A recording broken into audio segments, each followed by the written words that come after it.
ایک رات کا وقت تھا جب ایان اپنے کمرے کی کھڑکی سے باہر دیکھ رہا تھا۔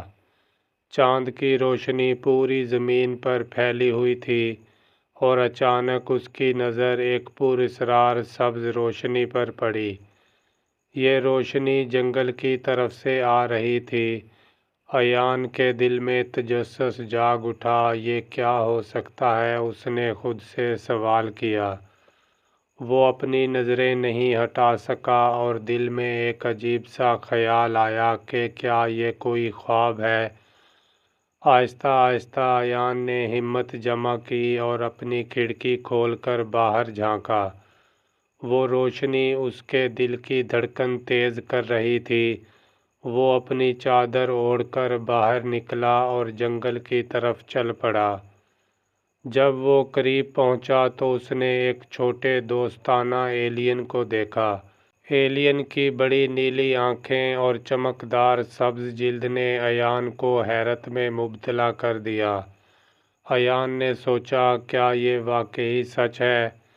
ایلین نے ایک جادوئی آلہ نکالا اور اچانک ایان کو لگا جیسے وہ اس کی زبان سمجھ رہا ہے۔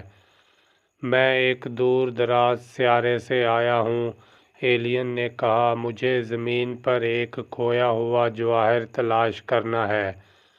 ایان نے خوش ہو کر کہا، میں آپ کی مدد کروں گا۔ اس کا دل پرجوش تھا اور اس نے اپنے نئے دوست کے ساتھ مہم پر جانے کا فیصلہ کیا۔ ایلین نے ایان کو بتایا کہ جواہر کی طاقت سے اس کے سیارے کی زندگی جڑی ہوئی ہے۔ اگر میں نے وہ جواہر نہ پایا تو میں اپنے گھر واپس نہیں جا سکوں گا۔ ایلین کی آنکھوں میں فکر کی چمک تھی۔ ایان نے عزم کے ساتھ کہا، ہم مل کر اسے تلاش کریں گے۔ ایلین نے ایک جادوئی نقشہ نکالا جو چمکتا ہوا تھا۔ یہ نقشہ ہمیں جواہر کی جگہ بتائے گا۔ جیسے ہی نقشہ کھلا، اس پر ایک پراسرار نشان دکھائی دیا۔ ایان نے نقشے کو غور سے دیکھا اور فیصلہ کیا کہ انہیں جلدی سے نکلنا چاہیے۔ جب وہ دونوں جنگل میں داخل ہوئے تو راستے میں عجیب آوازیں سنائی دیں۔ ایان کا دل تیز دھڑک رہا تھا لیکن اس کا حوصلہ بڑھتا گیا۔ ہمیں آگے بڑھنا ہوگا، اس نے خود کو سمجھایا اور وہ دونوں آگے بڑھنے لگے۔ ایک جادوئی پہاڑی پر پہنچ کر انہوں نے دیکھا کہ وہاں مختلف چمکدار پودے اور عجیب جانور موجود ہیں۔ یہ کتنا خوبصورت ہے، ایان نے خوش ہو کر کہا جبکہ ایلین حیرت سے دیکھ رہا تھا۔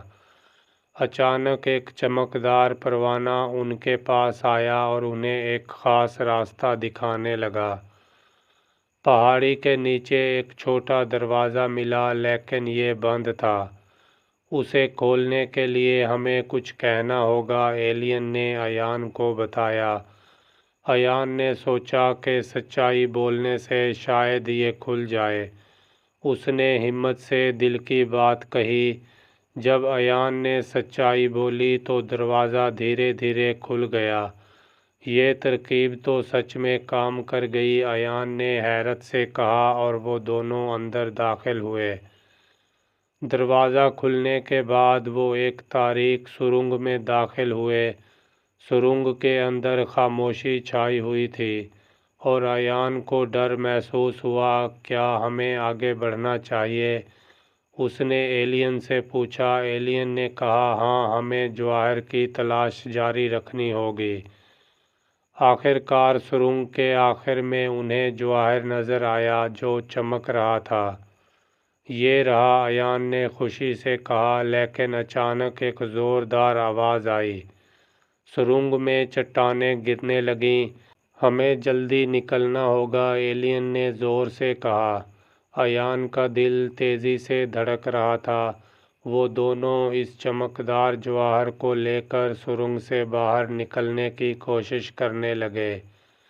چٹانیں تیزی سے ان کی طرف گر رہی تھیں۔ ایان اور ایلین نے ایک دوسرے کی مدد کی اور تیز تیز بھاگنے لگے۔ کیا ہم بچ جائیں گے؟ ایان نے سوچا۔ لیکن ان کی دوستی اور ہمت نے انہیں آگے بڑھنے پر مجبور کیا۔ آخر کار وہ دونوں باہر نکل آئے۔ ہم بچ گئے، ایان نے خوشی سے کہا۔ ایلین نے مسکراتے ہوئے کہا، ہماری دوستی نے ہمیں یہ کامیابی دلائی ہے۔ انہوں نے چمکدار جواہر کو دیکھا جو اب ان کی دوستی کی علامت بن گیا تھا۔ ایلین اپنے چھوٹے جہاز میں بیٹھ کر ایان کو الوداع کہتا ہے۔ ہم دوبارہ ملیں گے، ایان نے خوشی سے کہا۔ ایلین کی آنکھوں میں شکر گزاری کی چمک تھی۔ جیسے ہی ایلین کا جہاز آسمان میں بلند ہوا، ایان نے اس کی طرف دیکھا اور سوچا کہ یہ ایک نئی دوستی کی شروعات ہے۔ یہ نئے دوست ایلین اور ایک جادوئی رات کی کہانی ہے جس میں بچہ خلائی مخلوق سے دوستی کرتا ہے جو زمین کو دیکھنے آیا تھا۔ بچہ اسے زمین کی ثقافت اور قدرت کے بارے میں سکھاتا ہے اور ایلین سے نئی دنیا کے بارے میں سیکھتا ہے۔